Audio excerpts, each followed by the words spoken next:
ನಮಸ್ಕಾರ ಸ್ನೇಹಿತರೆ. ಇವತ್ತು ನಾವು ಭಾರತೀಯ ಇತಿಹಾಸದ ಅತ್ಯಂತ ಮಹಾನ್ ಸಮ್ರಾಟ್ ಅಶೋಕನು, ಅವನ ಜೀವನ, ಜಯಗಳು ಮತ್ತು ಧಮ್ಮನೀತಿ ಬಗ್ಗೆ ತುಂಬಾ ಸಿಂಪಲ್ ಆಗಿ ಪರೀಕ್ಷೆಗೆ ಡೈರೆಕ್ಟ್ ಆಗಿ ಬರುವ ರೀತಿಯಲ್ಲಿ ತಿಳಿಯೋಣ. ಚಾನಲ್ಗೆ ಸಬ್ಸ್ಕ್ರೈಬ್ ಮಾಡಿ, ವಿಡಿಯೋ ಲೈಕ್ ಮಾಡಿ, ಶುರು ಮಾಡೋಣ. ಅಶೋಕನು ಮೌರ್ಯ ವಂಶದ ಮಹಾನ್ ಚಕ್ರವರ್ತಿಯು.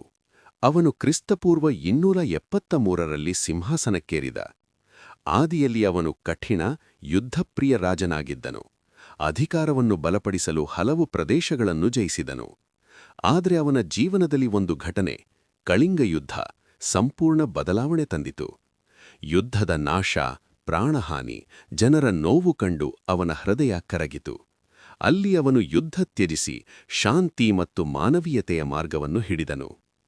ಅಶೋಕನು ತನ್ನ ಆಡಳಿತದ ಆರಂಭದಲ್ಲಿ ಸಾಮ್ರಾಜ್ಯವನ್ನು ವಿವಿಧ ದಿಕ್ಕುಗಳಲ್ಲಿ ವಿಸ್ತರಿಸಲಾಯಿತು. ಉತ್ತರದಿಂದ ದಕ್ಷಿಣವರೆಗೂ ಮೌರ್ಯ ಸಾಮ್ರಾಜ್ಯ ಬಲವತ್ತೂ ಶಕ್ತಿಶಾಲಿಯಾಗಿ ಬೆಳೆಯಿತು. ಆದರೆ ಕಳಿಂಗ ಯುದ್ಧ ಅವನ ಜೀವನಕ್ಕೆ ತಿರುವು ಮಾಡಿತು. ಅಶೋಕನು ಯುದ್ಧದ ನಂತರ ಹಿಂಸೆ ತ್ಯಜಿಸಿದನು, ಜನರ ಸುಖದ ಬಗ್ಗೆ ಯೋಚಿಸಿದನು, ಆಡಳಿತವನ್ನು ಶಾಂತಿಪರವಾಗಿ ನಡೆಸಲು ತೀರ್ಮಾನಿಸಿದನು.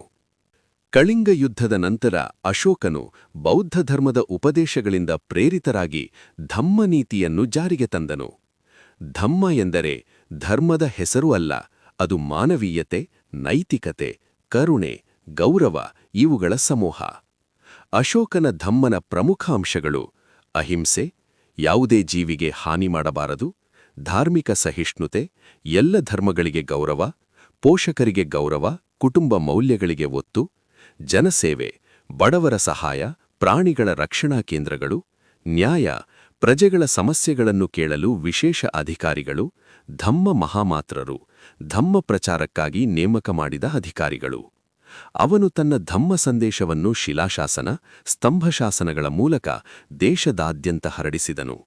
ಇದೇ ಸಮಯದಲ್ಲಿ ಸೈಲೋನ್, ನೇಪಾಳ, ಕಾಶ್ಮೀರಕ್ಕೆ ಬೌದ್ಧ ಧರ್ಮ ಪ್ರಚಾರಕರನ್ನು ಕಳುಹಿಸಿದನು. ಅಶೋಕನು ಕೇವಲ ರಾಜನಲ್ಲ, ಮಾನವೀಯತೆಯ ದೂತ. ಯುದ್ಧಕ್ಕೆ ಬದಲಾಗಿ ಶಾಂತಿಯನ್ನು ಆರಿಸಿಕೊಂಡ ಅಪರೂಪದ ನಾಯಕ. ಅವನ ಧಮ್ಮನೀತಿ ಇಂದಿಗೂ ಲೋಕಕ್ಕೆ ಪ್ರೇರಣೆ ನೀಡುತ್ತದೆ.